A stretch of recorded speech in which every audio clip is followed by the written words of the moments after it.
Today we're going to talk about what software I would use if I was a business owner just starting off, and let's get into it.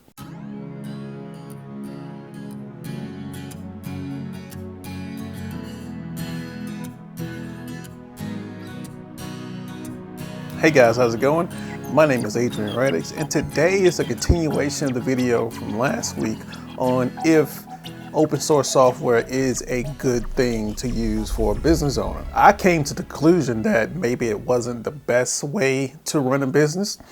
And so my wife asked, so if that's not the best way, what would you do in a business to start off? Which I did have a business before that I talked about in an earlier video. Let's say that I'm a business owner and I do one thing well. Let's say we are gonna start a business called Donuts. Because my daughter wants to be a donut shop owner one day, I think it's just one of those kid things that, donuts are good. She's 8, so she's definitely gonna change her mind 15, 13, 40 times before she settles on what she wants to do, and that's fine. But now she wants to be a donut shop owner. So now we're opening Donuts. She went to training and she's the best donut maker out there. But she doesn't know technology and she doesn't know how to get up and running. Because like I said before, without technology, businesses have a very hard time existing. You have some of the old school businesses that have a reputation that they've had for years, and some of them don't have the best technology, but their reputation precedes them and they were around before technology existed. But if you're starting a business now, today, without technology, you will fail. The first thing you need a computer to order things, to interact with your customers, to have social media.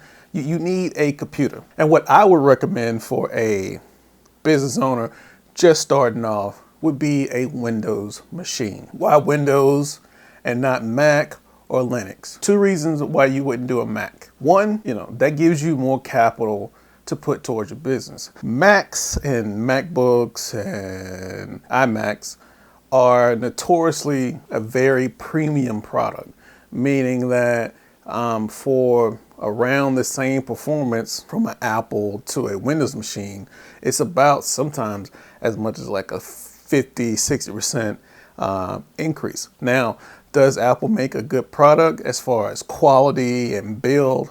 Yes.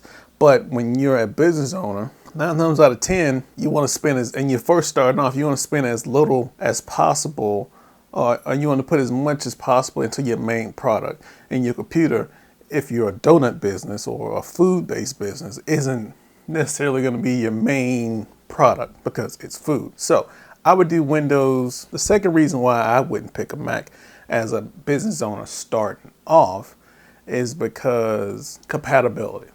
Now, there are more companies that they always make a Mac version of their software, but that's not every company. So you get Windows because Windows is the king when it comes to computer operating systems. So that means anything a software developer comes out with, they will design it for Windows.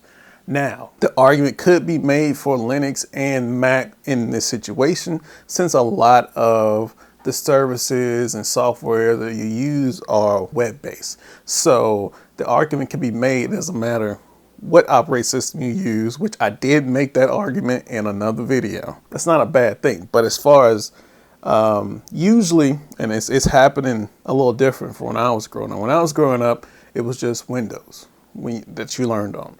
But now you have different school districts that are pushing Chrome or Mac or Windows, and you have the professional world that's mostly Windows. And then you have that thing going on, and that video talks about that also. So operating system I would use would be Windows. 2, Office Suite.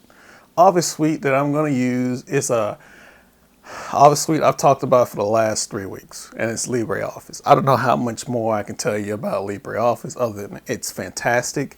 It's open source. And out of the list, it's the only open source piece of software I would use for a business starting off, because it's the only one that makes sense, because there's a little learning curve as far as how it looks, but as a user, as a fan or a commenter pointed out in a video I did a couple weeks ago, you can change how the toolbar looks. You can put different skins on top of it to make it look, the workflow to be better and make it look more like Microsoft Office. You can customize it and change the looks to make the workflow even easier. And it doesn't require you to put any back-end administration on top of it. So that's why I think that of any open source software, it would be LibreOffice I would use, because you get your document writer, you get your presentation, you get your spreadsheets for your financials and things like that, and a couple other apps in that Office suite that can help you throughout your career, and it can grow with you. The third thing, last week I said if you don't have a website, you don't exist. And I still believe that. Social media is good, having a Facebook page is good, but even if it's just a one-page landing page that tells you information, where you're at, phone number, something. So what I would do something, if I'm a business owner and I don't have a lot of skills when it comes to tech, and I don't have the money to pay for a web designer to come in, and I just don't have the money for that, what would I do? I would do something simple like a website builder where you can just click and drag it into place. And the one I would recommend would be Wix. If you're a business owner and you need to make a website, they have a bunch of templates. Oh, this isn't advertisement, of course. I have like 20-something subscribers, so don't get that. Nobody's supporting anybody with 20-something subscribers at this time, so don't. Wix. Wix is a simple, easy to use website. I mean, if you can drag and click anything, you can build a website. They'll give you the templates. You upload your pictures of all your good donuts and other baked goods or whatever you have, and there you go. To me, to be as professional as possible, you should have your own domain. So secure your own domain, which you could go to Google and do that for really cheap, and have an email. I mean, I think you can get a professional email from Google for, I don't know what the price is. I'll put the price somewhere on the screen. And have that. So now you got your website with Wix, right? So what do we need next? We need a POS system.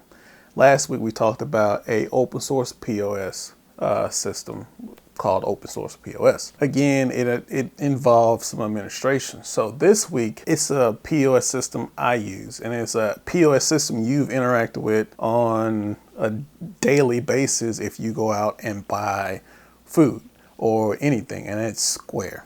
Square makes a pretty robust and easy to use POS system, and you don't have to be tied to a specific piece of equipment. You can have an iPad and a stand, have your card reader there, and get rolling. The thing I like about Square is it's a POS system, and it's also a payment processing system, because it has, unlike a lot of other POS system, it has a credit card transaction integration into it, which means that it processes your credit cards. I mean, it's for a fee, but again, somebody has to pay. If you have to, let's say your total cost into your donuts are 70 cents and it's like 3% or whatever the percentage is, just bump up your donuts from 70 to 75. So technically you're not taking the loss and the customer is paying.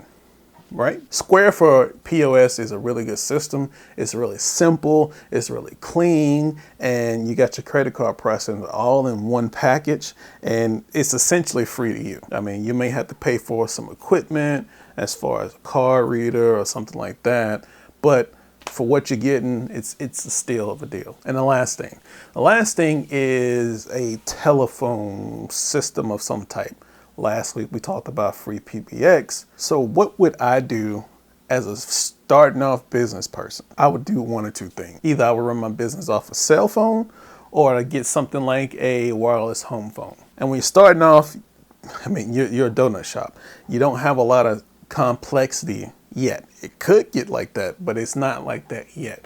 So you want something that you can easily answer, and you want to have the burden of not having to administer a phone system off of you. one number, one phone, and you can just it's always here. You can always answer. I ran my first business off a phone as far as how I interacted with customers. And it was a phone because I had a cell phone repair shop I took a bunch of parts from the parts box, and I made a Frankenphone out of a bunch of iPhone parts, put them together, bam. It was like the buttons from one phone and the motherboard from another one, and then the outside case and a brand new screen with different components from different phones. It was a Frankenphone. It was like 12 different phones into one. That could save you tons not having a dedicated landline, which can be expensive, or a dedicated voice over internet line, which can also be not as cheap as it could be. I know that on this phone I have it's just, what is that? Ugh, that nail polish? My wife. I have a like $15 plan, so unlimited talk, unlimited text, which, you know, and it has, I think, like a gig of data on that. So unlimited talk, unlimited text. 9 times out of 10, you want to have some type of internet there. So you have your internet if you needed to use it, which I don't know why. This will just stay at the shop. That's what I would do starting off. I know it's not a exhaustive list, but it's a list to start off with. You know, Dopolis is there just to make donuts, you know? So you want to make, I think that's where tech has went. It made the transition from being obscure to being something that's accessible to everybody, that now I can take my business and go further with it than I could ever go before. And that's it. Thank you guys for joining me. If you like this kind of video, give me a thumbs up. If you didn't like this kind of video, guess what? Give me a thumbs down. Tell me why you didn't like this type of video. And if you got any comments, leave them in the comments below or wherever the comments are in the future. And I'll catch you guys in the next one. Have a good one.